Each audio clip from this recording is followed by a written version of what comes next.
That's checking in with what's going in with the Congress in Karnataka. But let's quickly check in on the party that faced a humiliating defeat, the BJP. They are currently undergoing a set of overhauls. According to BJP sources, Karnataka BJP President Nalin Kumar Katil has already offered to resign. He's taken moral responsibility for the defeat. Union Minister Shobha Karandlaje is pipped to be the next state president. The entire BJP unit from Morcha level will be overhauled after central leadership will analyze what went wrong for the BJP in the elections. Remember, this election was fought by the BJP on a proposed double engine. They'd put Prime Minister Narendra Modi up and front in their campaigning, with Basavaraj Bommai, the Chief Minister, also featured in their campaigns. Other than this, the BJP is also searching for a suitable candidate now to take up the role of the leader of opposition. Now, Rohini Swami is with us to bring us more context on each of these developments. Rohini, before you take us through the changes that the BJP is planning, can you tell us what the BJP has analysed from the results that have come out? What are their immediate takeaways? Well, if you look at the way that the number of 66 seats that the BJP won this time, they have these are the numbers that even they did not expect. There are 20 to 30 seats that they thought that they will actually win. Let me tell you that initially, before counting day, they were pegging the numbers at 80, 85. So they did have an idea. They thought that they will do well in several areas. But Old Mysore region is somewhere that they have really been hurt this time. Not only because of the consolidation of the Vokaliga votes towards the Congress, there also, if I tell you that when I went to the ground and did speak to people, there is a section of Lingayats also consolidated towards the Congress this time. Because if you remember that the promises that were made by the BJP that they will give them in terms of the demand for a separate religion tag, and number two, in terms of increasing the reservation. They did increase the reservation, but it happened just a few days before the elections were announced. And which clearly means that the BJP, that's what some section of Lingayats feel, that the BJP just did it for the sake of vote bank politics and nothing more. That has hurt them as well.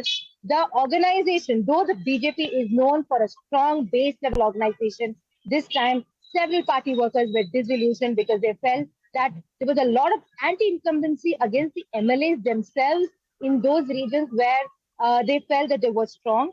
Let me tell you that out of the 15 MLAs, 15 to 17 MLAs who jumped from the Congress and JDS to BJP, most of them have lost this election. And clearly a lot of people upset with the fact that they did not even seek the support of their voters or their party workers before jumping ship from the Congress and JDS. And there was a sense that we should teach them a lesson.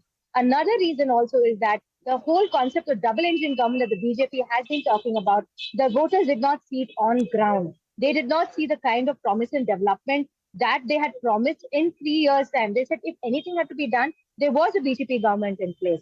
And so there was a strong anti-incumbency wave, but the BJP tried to beat it until abusing Prime Minister Modi and his blitzkrieg rallies that we saw across the country, across the state, But at the same time, Modi, as a charisma of Modi can connect at some level, but end of the day, people need basic things like food, water, employment, roads, and that was not catered to is what people say. This is the feedback that the BJP has got. That is why they're looking at a major overhaul of not just their top leadership, but also right from the ground, because they want to strengthen the leadership as Karnataka, as the country goes to elections in 2024, Lok Sabha poll.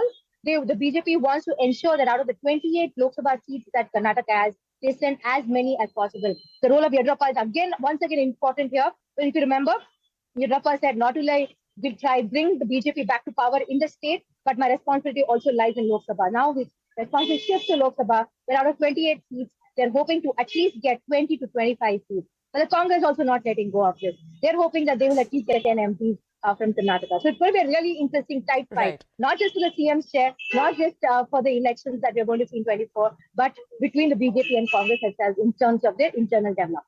Rohini, thank you so much for illustrating that for our audiences. All right, it's time for a short break. On the other side, in just a few minutes, we continue with all of the country's top stories.